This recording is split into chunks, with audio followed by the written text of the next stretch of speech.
اہل بیت رسول کے فضائل اور مناقب میں احادیث اور تاریخ کے کتابوں میں روایتوں کا ایک دفتر بھرا ہے جسے اگر ایک جگہ جمع کی جائے تو شاید ایک ایسی کتاب تصنیف ہو جائے گی جو کتابوں کی دنیا میں سب سے ضخیم ترین ہوگی۔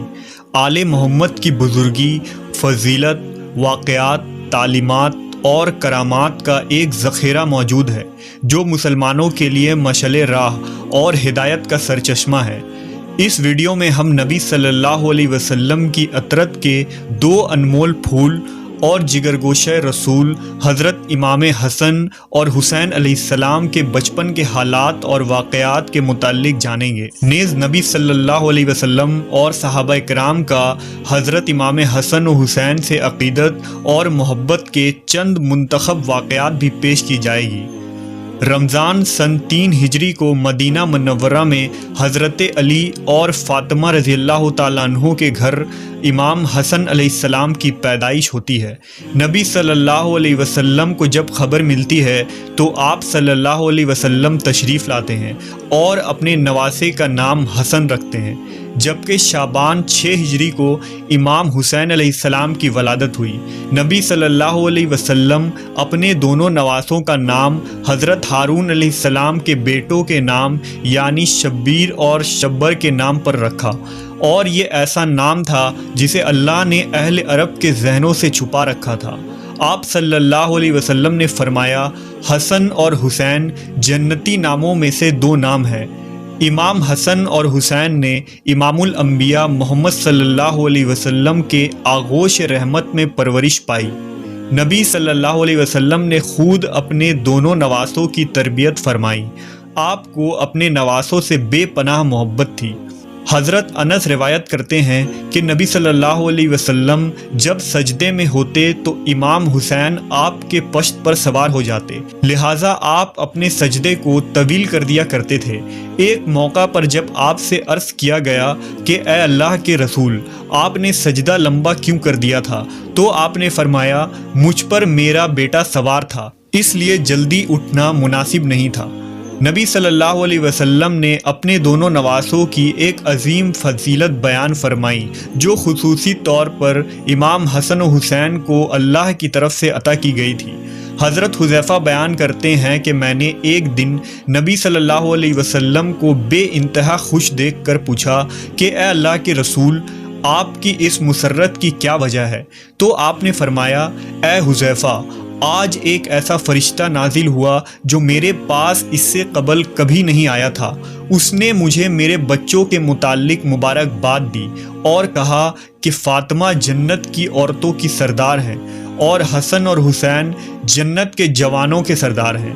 یہ دونوں شہزادے نبی صلی اللہ علیہ وسلم کے آنکھوں کی ٹھنڈک تھے۔ حضرت سعید بیان کرتے ہیں کہ وہ نبی صلی اللہ علیہ وسلم کے ساتھ ایک دعوت کے لیے نکلے۔ حضرت حسین رضی اللہ تعالیٰ عنہ گلی میں کھیل رہے تھے۔ نبی صلی اللہ علیہ وسلم لوگوں سے آگے بڑھے اور اپنے ہاتھ پھیلا دیے۔ امام حسین ادھر ادھر بھاگنے لگے۔ نبی صلی اللہ علیہ وسلم ان کو ہنساتے رہے یہاں تک کہ ان کو پکڑ لیا۔ آپ نے اپنا ایک ہاتھ ان کے ٹھوڑی کے نیچے اور دوسرا سر کے اوپر رکھا اور بوسہ لیتے ہوئے فرمایا، حسین مجھ سے ہے اور میں حسین سے ہوں۔ اللہ اس سے محبت رکھے جو حسین سے محبت رکھتا ہو، اور اس سے بغض رکھے جو حسین سے بغض رکھتا ہو۔ اس فرمان میں نبی صلی اللہ علیہ وسلم نے اپنی امت کو یہ اعلان کر دیا کہ امام حسین سے محبت ایمان والوں پر فرض ہے اور ان کا دشمن مومنوں کا دشمن ہے۔ ایک موقع پر آپ نے فرمایا، بے شک اللہ نے ہر نبی کی اولاد ان کی پشت سے پیدا کیا، اور بے شک اللہ نے میری اولاد علی کی پشت سے پیدا فرمایا۔ ایک دن رسول اللہ صلی اللہ علیہ وسلم حضرت حسن رضی اللہ تعالیٰ عنہ کو ساتھ لے کر مسجد کی طرف نکلے، اور حسن علیہ السلام اس وقت چھوٹے سے بچے تھے۔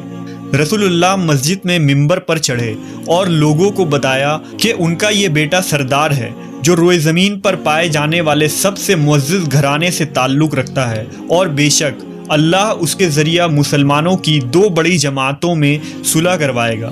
امام حسن کی برکت سے اللہ ان 2 جماعتوں کو آپس میں ملا دے گا اور جنگ اور لڑائی کا خاتمہ ہوگا۔ امام حسن اور حسین علیہ السلام کی ہستی کو اللہ نے آخرت اور دنیا میں بلند کر دیا۔ ان دو شہزادوں کا بچپن نہایت ہی فقر اور تنگ دستی میں گزری، باوجود اس کے آل محمد ہمیشہ ثابت قدم رہے اور اللہ کی طرف سے انہیں ہمیشہ غیبی مدد آتی رہی۔ لہٰذا روایتوں میں آتا ہے کہ ایک دفعہ جب عید کا چاند نکلا تو دونوں شہزادے حضرت فاطمہ رضی اللہ تعالی عنہا کے پاس آئے اور کہنے لگے، امی جان، کل عید ہے، کل مدینہ کے بچے نئے نئے کپڑے پہنیں گے، کیا ہم نئے کپڑے نہیں پہنیں گے؟ حضرت فاطمہ بہت پریشان ہوئی اور اپنے لخت جگر کو دلاسا دیا کہ ان کے لیے بھی اللہ کپڑوں کا انتظام ضرور فرمائے گا۔ آپ نے نماز ادا کی اور اللہ سے دعا کی کہ کچھ ہی لمحوں میں کسی نے دروازے پر دستک دیا۔ پوچھا کون ہے؟ کہا میں اہل بیت کا درزی ہوں، شہزادوں کے لیے کپڑے لے کر آیا ہوں، لہٰذا آپ نے کپڑے لے لیے۔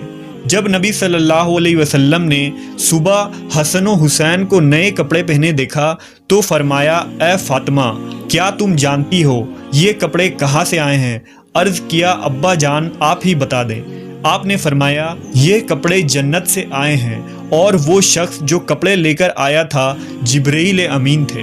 صحابہ کرام اور خلفائے راشدین بھی حسنین علیہ السلام سے بے پناہ محبت و عقیدت رکھتے تھے اور ان کی عزت و توقیر فرماتے۔ لہٰذا ایک روایت کے مطابق جب حضرت عمر ابن خطاب رضی اللہ تعالیٰ عنہ خلیفۃ المسلمین تھے تو آپ ایک دن منبر رسول پر خطبہ دے رہے تھے۔ حضرت امام حسین علیہ السلام آپ کے پاس آئے اور ان سے کہا کہ آپ میرے نانا کے منبر سے نیچے اتر جائیں اور اپنے والد کے منبر پر تشریف لے جائیں۔ حضرت عمر نے کہا، میرے والد کا تو کوئی منبر نہیں۔ یہ کہہ کر حضرت عمر نے حضرت امام حسین کو اپنے پاس بٹھا لیا، پھر وہ منبر سے اتر کر حضرت حسین کو اپنے گھر لے گئے اور فرمایا، اے میرے بیٹے، آپ کو یہ کس نے سکھایا تھا؟ نے کہا، کسی نے نہیں۔ حضرت عمر نے فرمایا، اگر آپ ہمارے پاس آیا جایا کریں تو بہت اچھا ہوگا۔ چنانچہ حضرت امام حسین ایک دن ان کے گھر گئے تو حضرت عمر حضرت معاویہ سے تنہائی میں گفتگو کر رہے تھے۔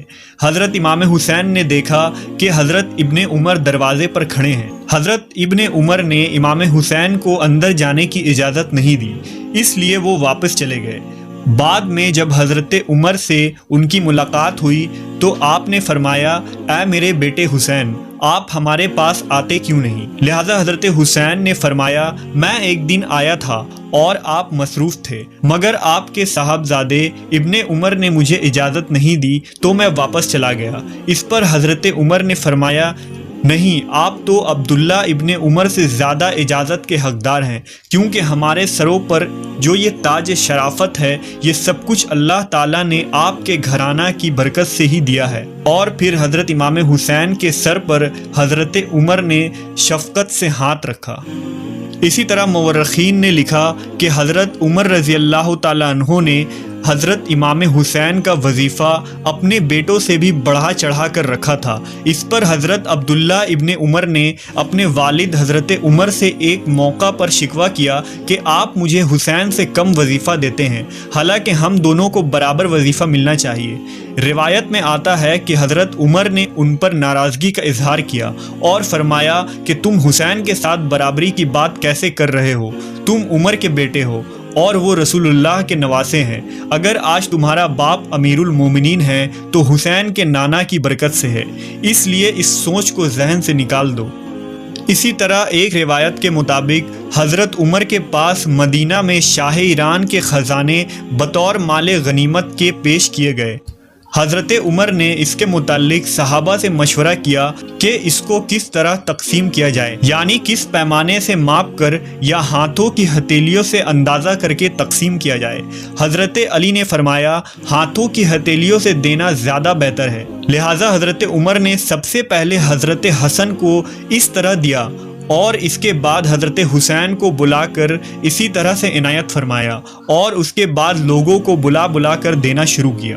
اسی طرح امام زہری نے بیان فرمایا کہ حضرت عمر نے صحابہ کی اولادوں کو مال غنیمت سے لباس دیے، ان میں حضرت امام حسن اور حسین کے شایان شان کوئی لباس نہیں تھا، لہٰذا حضرت عمر یمن کے علاقے کی طرف لوگوں کو روانہ فرمایا اور والی یمن کو حکم بھیجا کہ دونوں شہزادوں یعنی حضرت حسن و حسین کے لیے خصوصی قیمتی اور خوبصورت لباس تیار کر کے بھیجا جائے۔ جب یہ لباس وہاں سے تیار ہو کر آیا اور ان دونوں شہزادوں نے پہنا تو اس وقت حضرت عمر نے ان کو دیکھ کر فرمایا، اب مجھے دلی خوشی ہوئی۔